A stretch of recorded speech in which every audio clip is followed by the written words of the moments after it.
All right, so when you hear the term wealth karma, what comes to your mind?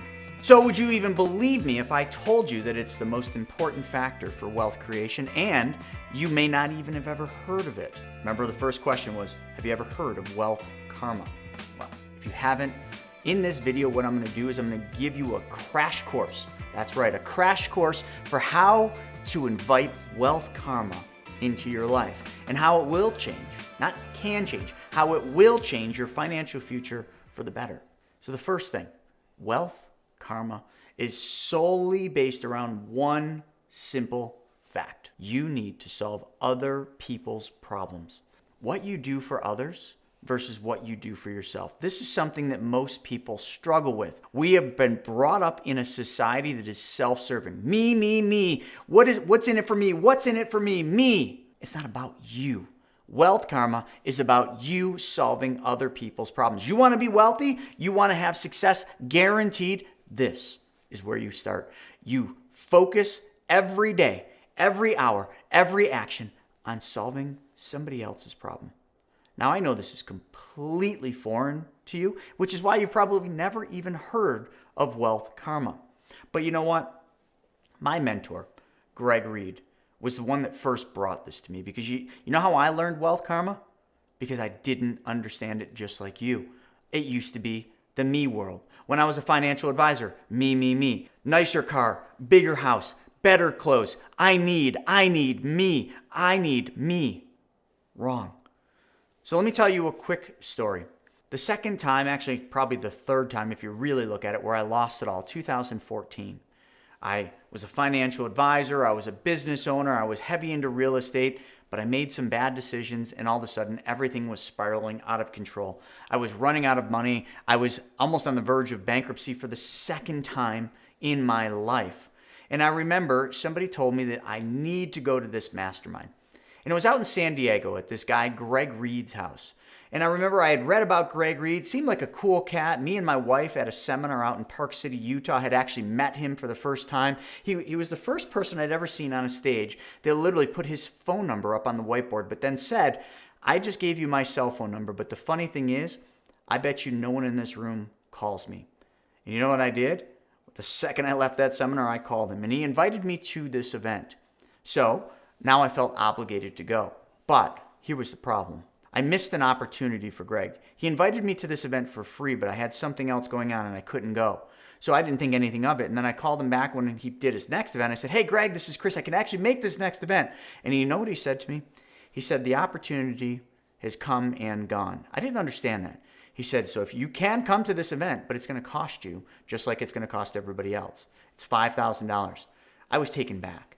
Because at first he invited me for free, but because I thought something was more important, I passed on that or I didn't go. So now I came back to him looking for that same opportunity that had come and gone. And he said, the opportunity has gone. You now have to pay. I was mad, but I was now challenged. And I talked to my fiance, Larissa, at the time about it, and I didn't have $5,000. I just didn't have it.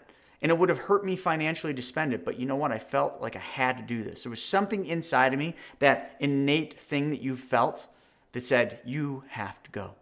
So I swiped my credit card. I literally had a $5,000 balance on my credit card and I swiped it. I felt sick. I wanted to throw up. And I get to Greg's house. I stayed at the cheapest hotel. It was a dump. I remember going there and being like, Larissa, I can't stay here. And she's like, you have to. Like she said, just sleep there. Leave early and then come home, and just sleep. And I said, fine. And I remember I got to the event the first day. I was nervous. I didn't know anybody. This is really the first mastermind I'd ever been to. And I walk in and instantly, the second I sign in and I look over to whoever was there, I recognize the face. The founder of Pictionary, the guy who created Make-A-Wish, the guy who created UGG boots, all the people that were on all the brochures that Greg had given me right there. All these greats, these super wealthy people. And I'm just like, I don't even deserve to be here. So I kind of hid most of the first day. I didn't know who to talk to. I didn't even know what to say. I didn't even know what people would ask me, what do you do? I knew what I did, but I didn't know who I was. I didn't know if I was a financial advisor. I didn't know if I was a real estate investor. Heck, I didn't know if I was going to be an author. Like I had all these things in my mind, so I had no clear vision of what I wanted to be when I grew up. But then I remember I had an opportunity where Greg, pulled me aside, and I was chatting with him and Scott Duffy. And I said to Greg, Greg, you know what, listen, I don't even feel like I belong here. I said, I need some advice. I need, my situation, because I told him my situation. I need the best advice you can give me. Greg puts his hand on my shoulder and he says to me, I'm going to give you the best advice I can give anyone. Kind of real soft like that. And I'm like, yes, Greg, that's what I need. I need the best you got. And he pauses and then he says this. He said, give your best stuff away for free. That's what he said to me. And I'm thinking to myself, that's the best you've got for me. Give my best stuff away for free.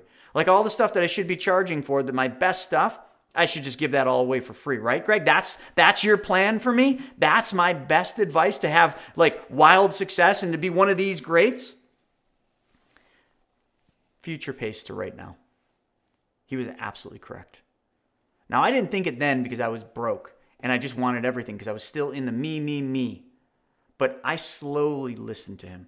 It didn't happen immediately. It was months. And I started doing a little bit here, a little bit there. We started creating some content that was free value stuff that I thought was my best stuff. And I started giving it away for free, and it hurt me inside. I'm like, I could be charging $29 for that. I could be charging $100 for that, but I'm just giving it away for free. My God, this is so stupid.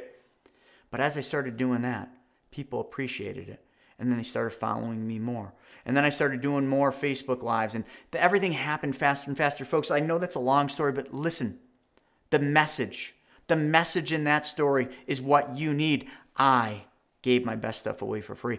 I helped solve a lot of other people's problems, and I didn't even know I was doing it. I actually thought all I was doing is screwing myself, when what I was doing is giving stuff away to people that needed it. And that advice, that knowledge that I gave away, helped people change their lives. Or, let's move on. The other thing you might be thinking, oh, you're afraid you're going to get ripped off. I could have gotten ripped off on that $5,000. I've been ripped off before. You could give your best stuff away for free and people could just keep taking and taking and taking. And eventually you got to cut them off. But you know what? In the beginning, that's the path. Keep giving. Keep solving other people's problems. There's going to be times where you're going to see people on stages. You're going to be at events, masterminds, seminars. There's going to be people on the stage and they're presenting, but they're withholding their best stuff. And you know them. These are the ones that you're like waiting, like you're being on the edge of your seat. You're like, oh my God, yeah. And then all of a sudden, right before they're about to tell you exactly what you want, that they've led their whole talk up to, and for right now, go to the back. Stand up, everybody, right now. Go to the back. We're giving this away for $29.99. But wait, for the first 10 that get back there, we're slashing it. It's $19.99. Those people are not solving other people's problems. Those people are selling. And that is not going to feel good. There's a lot of people out there like that. But then you're going to be at a seminar where somebody's going to be on that stage. Maybe it's even me. And I'm going to be teaching and giving you the best I got and giving you my best stuff. And at the end, you're like, oh my God, what does he got? Like, is there something I can buy? And I'm just going to say, go to my YouTube channel and watch all the videos for free. Or go to my website, chrisnaugle.com, and all the stuff's for free. You can have my books for free. You can have these videos. You can have these trainings for free. Heck, it's almost all free. And you're going to feel like, I can't believe you just gave me all that. And you're actually going to start thinking, like, how is he even making money? There's got to be some catch. This guy's somehow going to be ripping people off because, like, there's no way people just give their best stuff away for free. But indeed, they do. Watch the top people out there. They do give their best stuff away for free, day in and day out. Greg Reed was absolutely right with that knowledge. Listen, I also want to tell you something else. If you start doing this and you start solving other people's problems, nobody's going to steal your ideas. They can't steal your ideas. They're yours. So be transparent. Stop thinking people are out there to take. There will be people to take. Just eliminate them. Put them in timeout. And you know who most of those people are that take? Your family, your close friends. I'm sorry to give you the truth, but that is who the takers are. I don't know why. Sometimes you got to put them in timeout. And sometimes you got to keep them in timeout for a long period of time. I've had to. Wasn't easy. My dad is still in timeout. So we're not going to go there, but I want you to understand, nobody's going to steal your ideas, but you got to be transparent. You got to do the hard work that no one else wants to do. There is no easier path to wealth. We have a lazy society right here, right now, 2022. This is a pretty shitty time in history. You know, this is a hard time in history, but there is no better time in history to become extremely wealthy, because we live in a lazy society. We live in a society where people have become weak because we've been in good times for too long. Good times create weak people. Hard times create strong people. Don't believe me? Look at your grandparents. They were strong people. Maybe even your parents, depending on how old you are. They were strong people because they lived in hard times. We have been in easy times for far too long. We have gotten lazy. We have become the me society. You, right here, right now, need to draw a line in the sand. This is where you make your mark. This is where you do what everybody else is unwilling to do. This is where you start your path to being wealthy. If you like this video, then I think you'll like this one as well. Do this one thing, and that one thing will help take your life to the next level. Folks, thank you for joining me today. Make sure you subscribe to this channel. Click that little alerts button, smash that thing, and we'll notify you every time we put a new video out. Stay classy, folks. See you next time.